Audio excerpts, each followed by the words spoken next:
mandate that's totally reshaping the industry. Exactly. And in practice, it's much more grounded. We're really talking about accountability, specifically a requirement for something called electronic visit verification, or EVV. Right, EVV.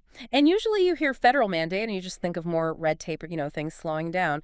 But today we're looking at this platform, allGeo, that seems to be taking this legal thing and just flipping it. They aren't just doing compliance, they're using it to build this huge end-to-end workflow automation. And that is the key distinction. The Cures Act basically said to Medicaid providers, look, no data, no payout. You have to prove the care actually happens. Simple as that. But what allGeo is doing is saying, okay, since you have to collect all this data anyway, why not let it run your entire back office? So let's start with the baseline then. What is the system actually demanding? Because it's not just a simple punch card, is it? No, not at all. It's much more granular. To be compliant, you need to verify 6 specific data points for every single visit. 6? What are they? The type of service, the date, the provider who did it, the patient who received it, the location, and this is the big one, the precise start and end times. Oh, wow. I mean, trying to get 6 points of data perfectly accurate for every single visit, that sounds like a nightmare if you're still using paper logs. It's basically impossible to do manually without errors, which is why allGeo leans so heavily on Geofence-based visit verification. Okay, Geofence. Break that down for us. How passive is this, really? It's designed to be completely zero-touch. The system creates a virtual perimeter, that's the geofence, around the patient's home. The second the caregiver's phone crosses that line, the clock starts.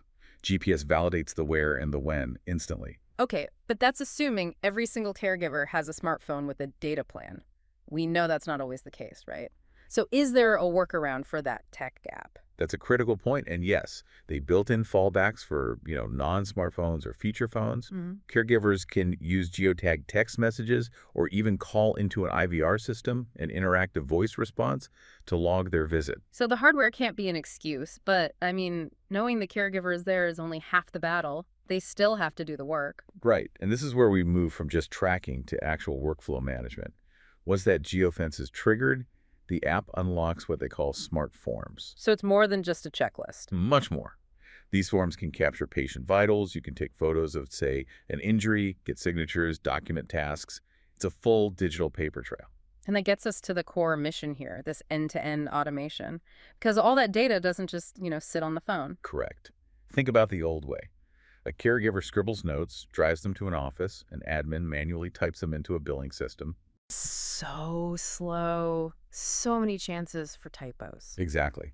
With allGeo, the whole thing is connected. The dispatch and routing optimizes their drive there, saving gas and time, and then the verified data from the visit. It feeds directly into the payroll systems. So the dispatch calendar essentially becomes the timesheet for the invoice. In a way, yes. It completely eliminates that reconciliation step. You don't have to wonder, was John really there for 2 hours? The Geofence already proved it. The Geofence proved it, and the smart form proved what he did.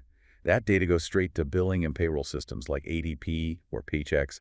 It just cuts down on errors and really speeds up that Medicaid reimbursement. That's a huge operational advantage.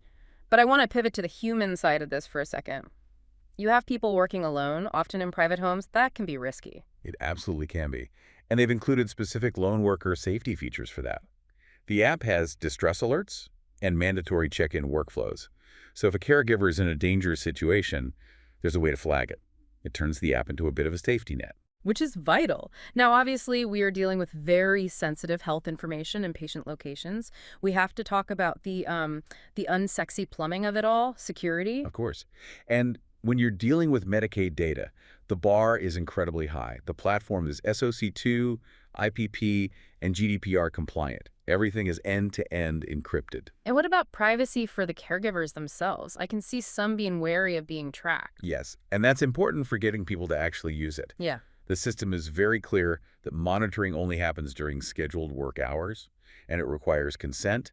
It's about balancing that oversight the Cures Act demands with the employee's personal privacy. So to kind of wrap this all up, allGeo isn't just a tracker, it's more like a bridge. That's a good way to put it. It connects the caregiver in the field, giving them routes, safety tools, these easy forms, with the back office that needs to bill Medicaid and pay its staff. It connects all the dots. It takes what could have been just another federal headache and turns it into a real efficiency engine. So here's a final thought to leave you with.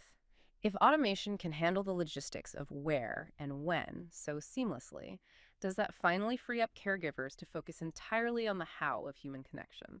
Thanks for listening to this deep dive.